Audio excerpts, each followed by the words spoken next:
Gonzague Dalluin, bonjour. Tu es directeur des partenariats chez Irbis. Alors, ma première question, c'est que dans un contexte de marché plutôt élevé, avec assez peu de volatilité, donc théoriquement moins simple pour la classe d'actifs et les produits structurés, est-ce qu'il y a encore assez de carburant pour ces produits et donc est-il encore pertinent de les intégrer dans une allocation d'actifs?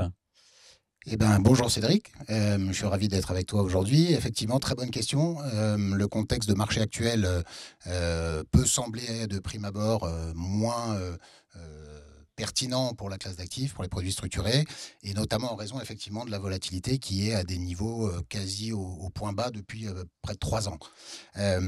Comme tu le sais, et tu as raison d'insister sur ce point, la volatilité est une vraie ressource dans l'élaboration, dans la construction de produits structurés. Donc aujourd'hui, par définition, la situation de ce point de vue-là peut sembler moins favorable. Le contexte de marché haut, on pourrait se dire globalement rentrer dans des marchés à des niveaux historiquement élevés. Je regardais encore les performances ce matin, mais on est à plus de 20% encore sur le marché allemand depuis le début de l'année, plus 10 pour l'Eurostoxx, on est à des plus hauts historiques plus hauts historiques pardon, aux États-Unis. La France est un petit peu en retrait, mais il y a quelques raisons, on l'évoquera rapidement après.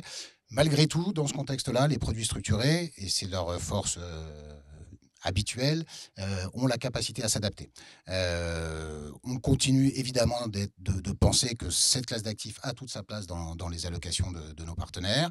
Je dirais qu'on peut aujourd'hui quasiment dans tous les contextes de marché, y compris dans celui qu'on vient d'évoquer, trouver des solutions structurées qui vont se positionner sur l'échelle de risque entre 1 et les plus dynamiques jusqu'à 7, avec des produits à capital garanti, on en dira peut-être un mot plus précisément après, notamment indexés au marché de taux, sur lesquels là pour le coup il y a beaucoup de volatilité et qui donc est une ressource pour la création de produits.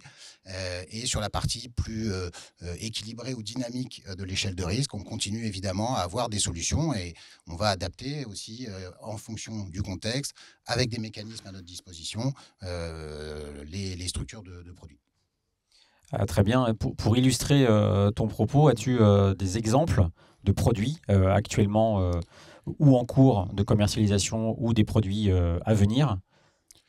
Alors, sur la partie plus défensive, donc on va dire échelle de risque 1, niveau 2, on reste évidemment extrêmement attaché à proposer à nos partenaires des solutions capital garanti indexées au taux. On parlait du manque de volatilité sur les marchés actions. Pour le coup, comme on l'évoquait, sur les taux, il y a de la volatilité, il y a donc de la ressource. On voit une résurgence des demandes de nos partenaires sur l'OAT, donc sur la dette française. Alors ça peut paraître un petit peu opportuniste, mais il faut savoir l'être aussi sur les marchés. Aujourd'hui, le contexte de taux français, évidemment, permet de générer des couples rendement-risque sur les produits à capital garanti extrêmement attractifs, avec des scénarios de gains qui peuvent être validés quasiment sur les niveaux actuels de l'OAT, entre 3,40 et 3,50%. Donc, des vraies stratégies opportunistes sur la dette française. On continue évidemment sur ce qu'on appelle le CMS, qui est une forme de taux européen qui reste toujours suffisamment attractif, plus diversifié que évidemment l'OAT. Donc là, les structures couple rendement risque, capital garanti avec des objectifs de gains entre 6 et 7%, on est toujours capable de les faire. Donc ça reste évidemment une poche très importante pour nos partenaires de leurs investissements.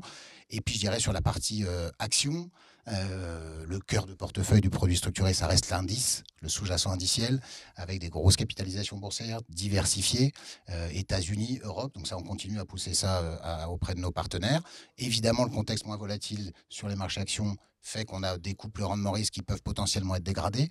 Nous, ce qu'on va faire, c'est qu'on ne va pas chercher à dégrader la protection, mais on va accepter peut-être dans ce contexte d'avoir un petit peu moins de rendement sans renier sur les caractéristiques défensives du produit structuré.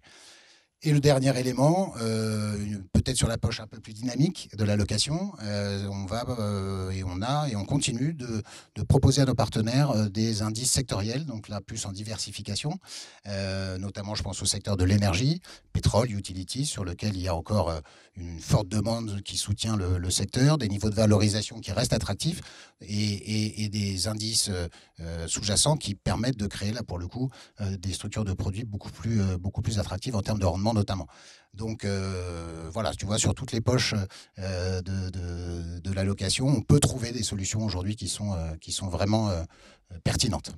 Très bien. Et donc, avec toutes ces solutions, comment va Irbis en cette rentrée 2025 ? Eh ben, merci de t'en préoccuper. Irbis va très très bien. On fait une année record. Chaque année est une année record. On espère que ça va continuer. Alors évidemment, la classe d'actifs des produits structurés a le vent en poupe depuis de nombreuses années.